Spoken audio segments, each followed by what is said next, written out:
Go ahead. I'm listening. Ah, yes. Karsus.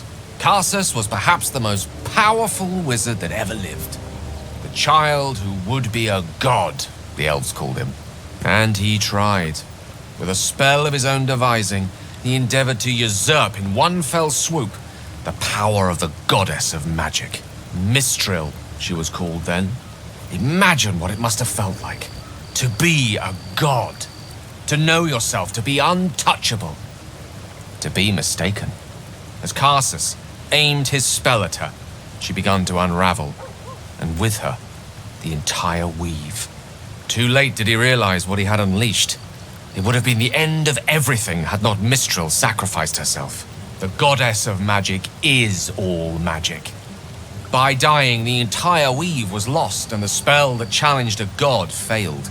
It was the end of Netheril, the end of Karsus, and the end of an entire civilization. As the child who would be a god was turned to stone, his empire came crashing down around him. The floating cities of Netheril were no more, an event that came to be known as Karsus's Folly.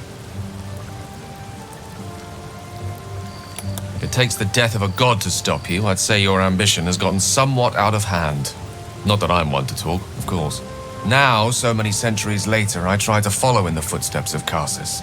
Not to destroy Mistra, but to prove my love for her. I tried to control only a fraction of the magic that was unleashed that fateful day.